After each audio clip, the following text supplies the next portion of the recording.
देश संविधान से चलता है, समाज भी संविधान से ही चलता है और परिवार भी संविधान से ही चलता है। आपके जीवन में संविधान है कि नहीं है, इसको देखने की जरूरत है। संविधान का मतलब होता है मानवीय कानून। आप मानव हैं तो आप में क्या लागू चाहिए? मानवीय कानून।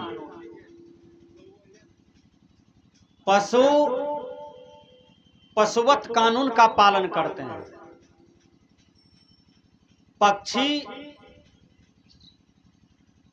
पक्षी वाला कानून का पालन करते हैं। कीड़ा पिल्लू ये अपने अपने कानून का पालन कर रहे हैं।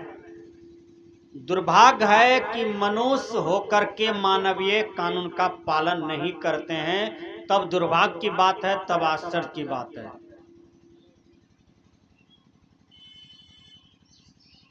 तो संविधान तो सबके लिए बना है प्रकृति मंडल में।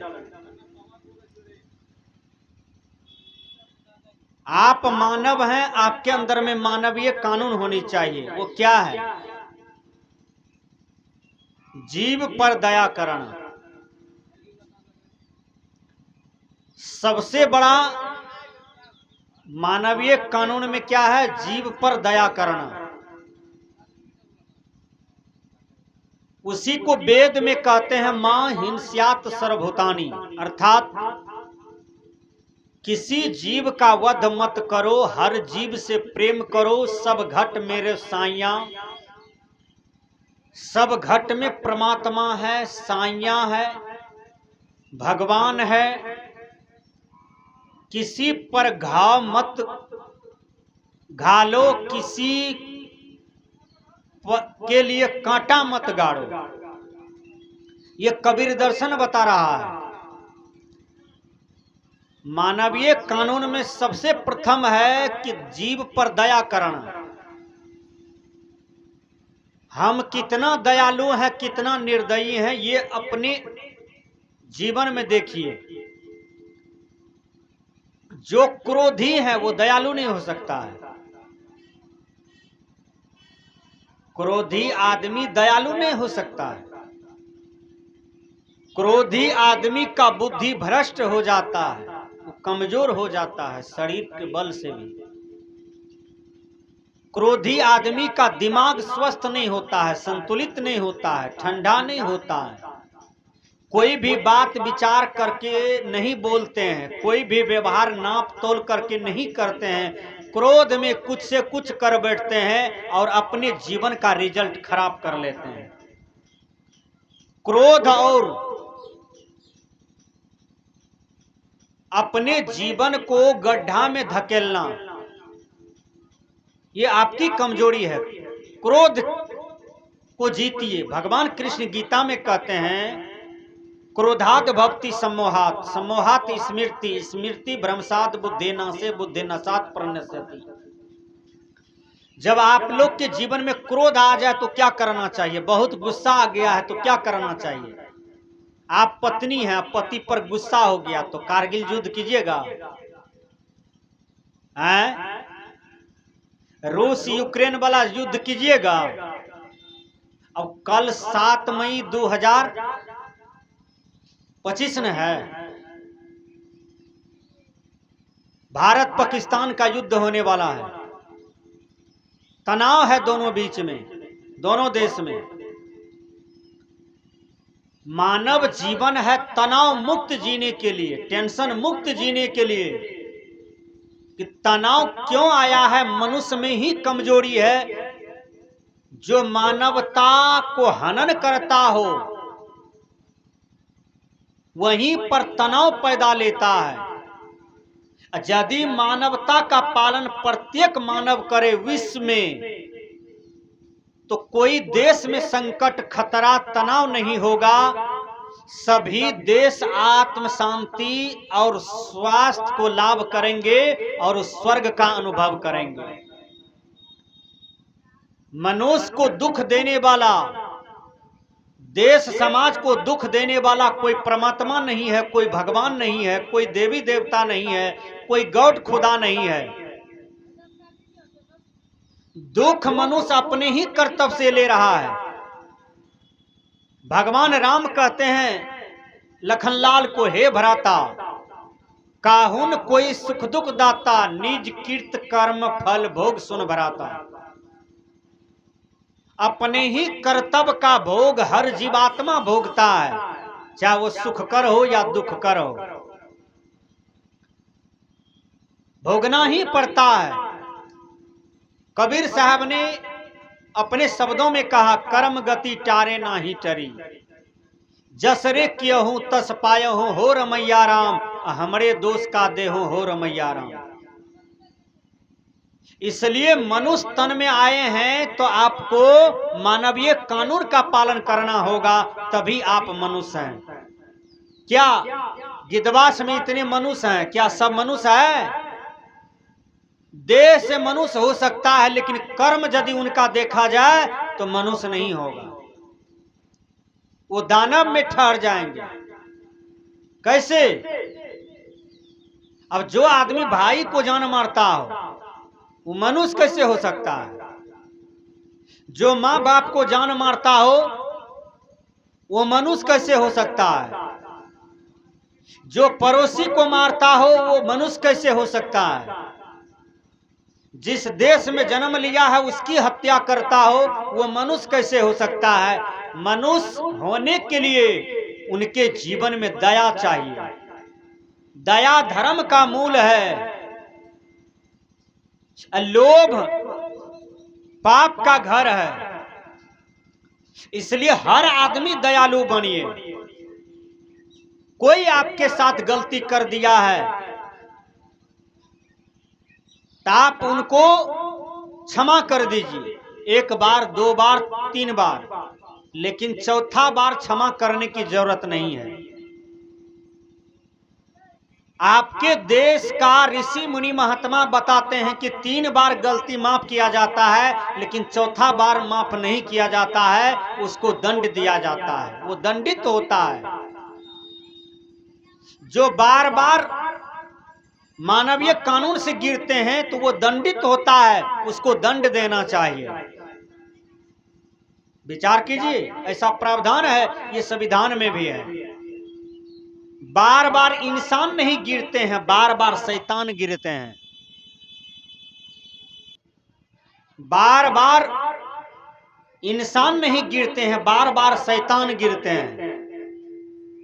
सदगुरु कबीर कहते हैं, लग गया है गहन आदमी को, आदमी से जलन आदमी को, घर जले बस्तियां भी जला, आदमी से जलन आदमी को। आदमी से जलन है आदमी को।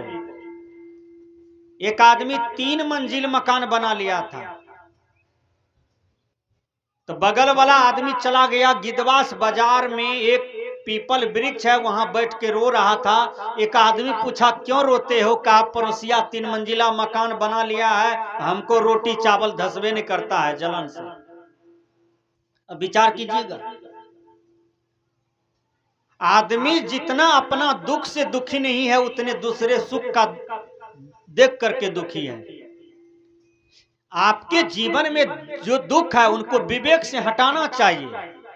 अब पड़ोसी यदि सुखी है, पड़ोसी के बाल बच्चा मास्टर, बीडीओ, डीएम, कलेक्टर, बढ़िया दुकानदार, बिजनेसमैन, जमींदार, नेता, बढ़िया बढ़िया पद पर चला गया है, तो आप आशीर्वाद दीजिए कि हम आगे नहीं बढ़ पाए, हमारा बच्चा आगे नहीं बढ़ पाया, कम से कम पड़ोसी तो आगे बढ़ गया, उसको तो साधुवाद करना चाहिए। आपका दर्शन बताता है, सर्वे भवन्तु सुखिनः, सभी सुखी हो, सर्वे सन्तु निरामयाः, सर्वे भद्राणि पश्यन्तु मां कश्चित् दुख भाग भवेत्। किसी के जीवन में दुख न रहे, सभी निरोग रहे, सभी स्वस्थ रहे और सब कोई सबकी सुख का कामना कीजिए, देश समाज स्वर्ग हो जाए। विचार कीजिए, दो गोतनी थी, बड़ी प्रेम था, तो दोनों गोतनी खाना खाने के लिए बैठा, एक ही थाली में बैठ गया, बढ़िया से खाया, आ गया दोनों का बच्चा पढ़ करके कॉन्वेंट से। एक बहिन भात परस दिया,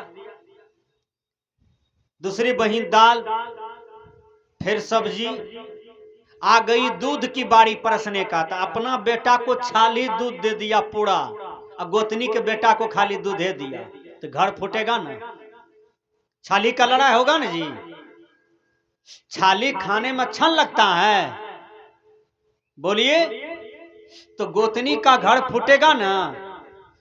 जब आपके अंदर में दूजा भाव हो जाएगा तो घर फूटेगा। गोतनी को, बच्चा को भी अपने बच्चा मानिएगा, अपना बाल बच्चा से बढ़ करके मानिएगा, तो आपका घर कभी फूटेगा? कभी नहीं फूटेगा।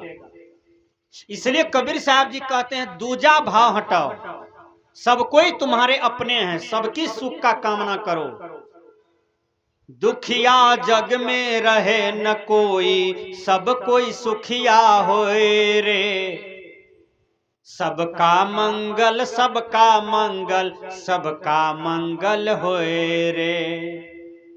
सबके जीवन में मंगल हो, ये दर्शन है, यही वेद है, यही नीति है, यही संत महात्मा का ग्रंथ बतलाता है। दो साधु तपस्या किया,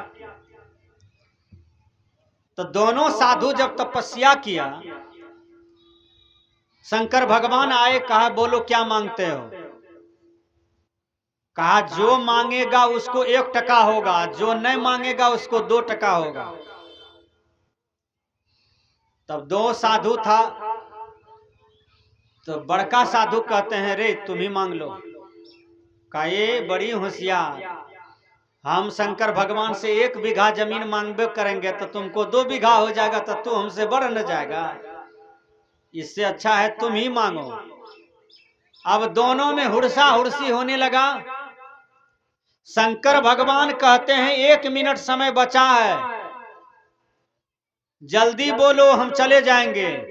लिया तो लिया, नहीं तो हम अपना धाम जा रहे हैं। तो एक साधु सोचा कि चलो भाई ऐसा चीज मांग लेते हैं कि हमको थोड़ा नुकसान हो जाए, इसको ढेर नुकसान हो जाए। उसको होड़ा न फोड़ा विचार करके कहता है, हे शंकर भगवान, हमारी एकटा डिम्मी फूट जाए आंख का। तो उसका एक आंख फूट गया।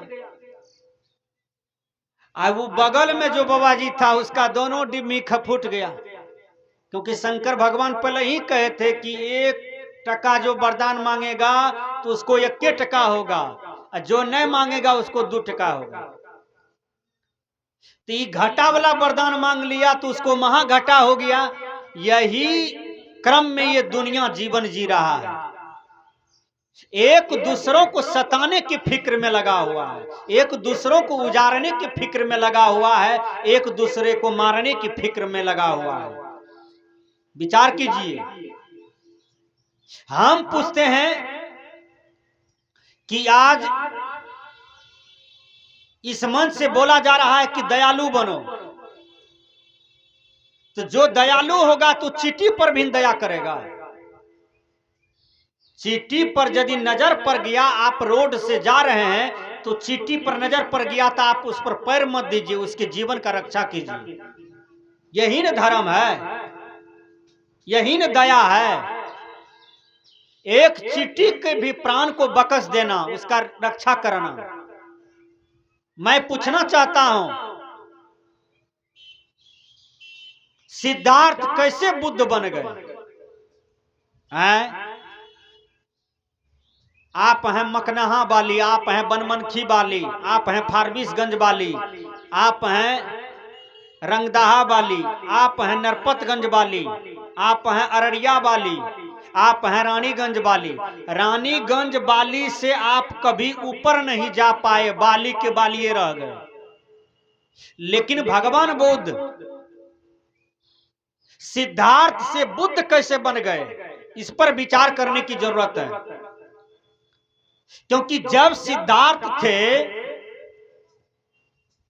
उसी समय उसी के दियाद का एक लड़का बाण मार दिया पक्षी को।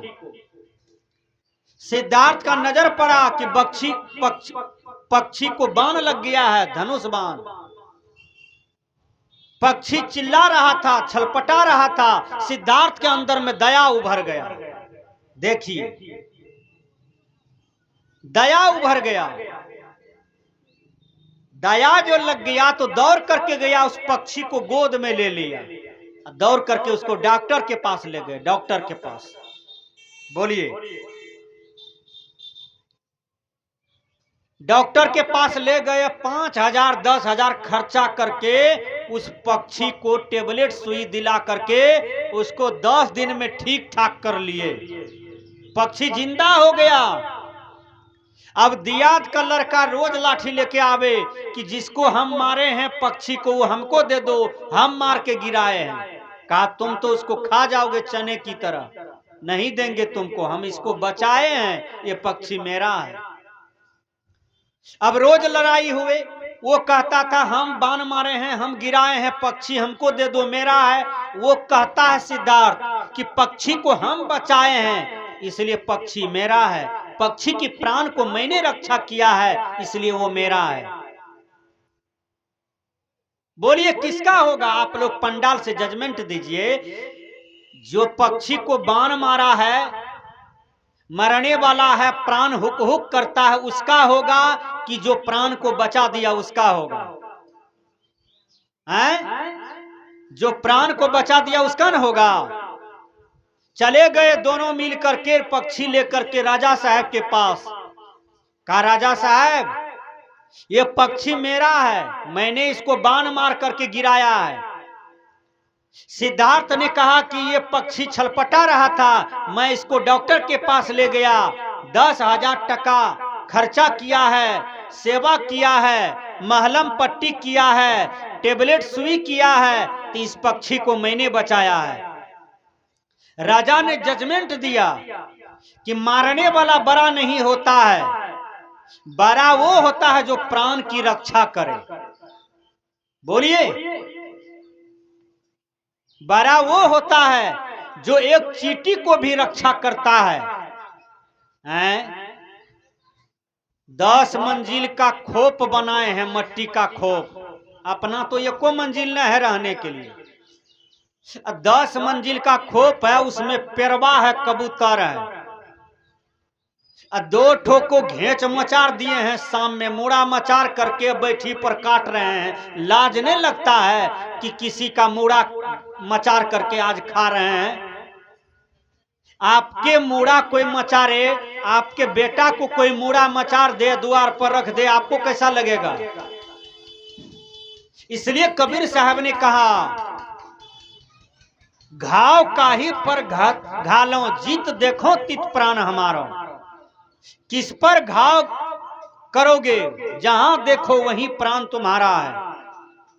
बोलिए, कबीर साहब ने कहा जस मांस पशु की तस मांस नर की, रुधिर रुधिर एक सारा जी, पशु की मांस भखे सब कोई, नर ही न भखे स्यारा जी। बोलिए,